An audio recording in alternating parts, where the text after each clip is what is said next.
మన కుటుంబ ఆర్థిక పరిస్థితులు ఎలా ఉన్నా సర్దుకుపోయే సహృదయం గలది అమ్మ. చేసే ప్రతి పని ఆనందం కోసం చేసే వ్యక్తి, మన ఆనందంలోనే తన ఆనందాన్ని చూసుకునే ఒకే ఒక వ్యక్తి అమ్మ. వెలకట్టలేని ప్రేమనందించే ప్రేమామూర్తియే అమ్మ. ఒక తప్పుకే వదిలేసి వెళ్ళిపోయే మనుషులున్న ఈ రోజుల్లో ఎన్ని తప్పులు చేసినా ఆ తప్పులను సరిచేస్తూ మనతోనే ఉండే మనసున్న వ్యక్తే అమ్మ. అమ్మ మన నుంచి ఆశించేవి రెండు. ఒకటి, మనం నవ్వుతూ ఉండడం. రెండు, గొప్పగా ఎదగడం. ఇంటికి దీపం ఇల్లాలు అంటారు. నిజమే, ఇంటికి దీపం ఇల్లాలే. ఆ ఇల్లాలే మంచిదైతే ఆ ఇంటిని చీకటి కాకుండా చూసుకుంటుంది, పిల్లలను తీర్చిదిద్దుతుంది, వాళ్ళను ఉన్నత స్థాయిలో ఉండేలా వచ్చిన ప్రతి చిన్న అవకాశాన్ని సద్వినియోగం చేసుకొని అంచెలంచెలుగా ఎదగమని వారికి ప్రేరణ ఇస్తుంది. అలాంటి ప్రేరణనిచ్చే గొప్ప వ్యక్తి గురించి ఈరోజు మనం తెలుసుకుందాం. రత్తమ్మ చాలా నమ్మదస్తురాలు. హెచ్చులు, ఆడంబరాలు, డాంబికాలు లేని మనిషి. ఉన్న దాంట్లో సర్దుకుపోయే గొప్ప మనసున్న వ్యక్తి. భర్త చనిపోవడంతో పిల్లలను బాధ్యతలను తీసుకుంటుంది. రత్తమ్మ ఇద్దరు పిల్లలు, ఒక కొడుకు, ఒక కూతురు. కొడుకు BA పూర్తి చేస్తాడు. రత్తమ్మ కొడుకు ఉద్యోగం కోసం పట్టణానికి వస్తుంది. అక్కడ సుందరమ్మ అనే వ్యక్తితో పరిచయం ఏర్పడుతుంది. గోదావరి నది ఒడ్డున రత్తమ్మ సుందరాల పరిచయాలు జరిగాయి. రత్తమ్మ నల్లగా ఉంటుంది, తనది జల్లిసీమ. సుందరమ్మ ఎర్రగా ఉంటుంది, ఆమెది కోనసీమ.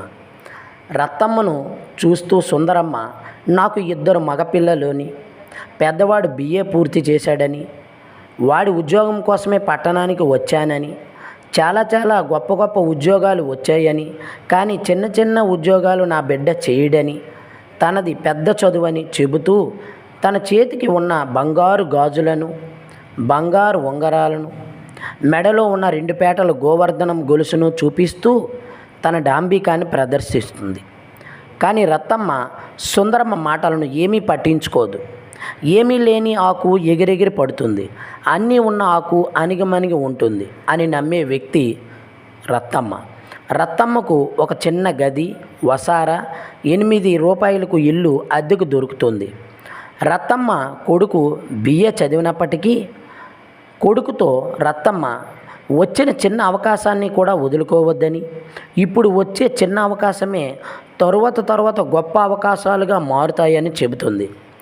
శ్రమించి బ్రతకడమే ప్రధానమని, శ్రమ విలువ తెలిసిన నాడు ప్రపంచాన్ని శాసించొచ్చని చెబుతుంది. రత్తమ్మ కొడుకుకి తాపీ పని వచ్చింది. దినానికి 2.5 రూపాయలు సంపాదిస్తున్నాడు. తను బ్రాహ్మణుడు అయినప్పటికీ శూద్రుడు చేసే పనులు చేస్తున్నందుకు బాధపడలేదు. శ్రమ ఏవ జయతే అని నమ్మినవాడు, శ్రమలోనే భగవంతుడిని చూసినవాడు. వచ్చిన దానితో ఉన్న దాంతో ఎలా తృప్తి పడాలో తెలుసుకున్నాడు. వచ్చిన చిన్న పని అయినా చేసుకుంటూ అంచెలంచెలుగా జీవితంలో పైకి ఎదగాలని ఆకాంక్ష ఉన్న వ్యక్తి. అందుకే వచ్చిన ఏ అవకాశమును, అది చిన్నదైనా సరే, వదులుకోలేదు. తాపీ మేస్త్రిగా మొదట జీవితం మొదలుపెట్టాడు. పెదరెడ్డి గారు కాంట్రాక్ట్ పనులు చేయిస్తుంటారు. ఒక పెద్ద ఆసుపత్రిని 4 లక్షల కాంట్రాక్టుకు ఒప్పుకుని ఉంటాడు. పెదరెడ్డి గారు రత్తమ్మ కొడుకుని మంచి జీతం ఇస్తాను రమ్మని ఆహ్వానిస్తాడు. పై ఉండి పనులు చూస్తూ పనులు చేయించమని సూపర్వైజర్గా ఉండే ఉద్యోగం అది. రత్తమ్మ కొడుకు అంచెలంచెలుగా ఎదుగుతూ మంచిగా సంపాదిస్తున్నాడు.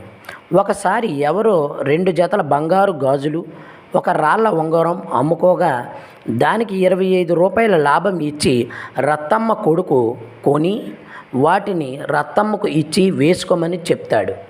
దానికి రత్తమ్మ, నాకు ఎందుకు నాన్న, పెళ్ళి కావలసిన వాడివి, నువ్వే వేసుకో అని చెబుతుంది. నాన్న చనిపోయిన దగ్గర నుంచి నువ్వు ఏమీ వేసుకోలేదు, ఇప్పుడు నేను చేతులారా సంపాదిస్తున్నాను, ఇప్పుడైనా చక్కగా గొప్పగా ఉండు అని చెప్పి అవి రత్తమ్మకు ఇస్తాడు. మార్కండేయుడి దయ వలన రత్తమ్మకు ఏ లోటు లేకుండా పోయింది. కూతురికి పట్టు వస్త్రాలు, బంగారు గాజులు అన్నీ చేయించింది. కాకినాడ నుంచి ఒక ప్రొఫెసర్ గారు, నా కూతుర్ని మీ కోడలుగా చేసుకోండి అన్నంతగా తన కొడుకుని రత్తమ్మ తీర్చిదిద్దింది.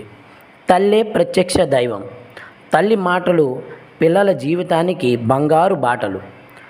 పిల్లల జీవితాలు బంగారంలా ఉండాలని కోరుకునే బంగారం లాంటి మనిషి అమ్మ. అమ్మ మాటలు విని చెడిన వాడు చరిత్రలోనే లేడు. కాబట్టి అమ్మ మాటలు వినండి. వచ్చిన చిన్న అవకాశమైనా సద్వినియోగం చేసుకోండి. ఇప్పుడు చిన్న అవకాశమే రేపు ఉన్నత శిఖరాలకు చేరుస్తుంది. నా వీడియో మీకు నచ్చినట్లయితే లైక్ చేయండి, షేర్ చేయండి, సబ్స్క్రైబ్ చేయండి.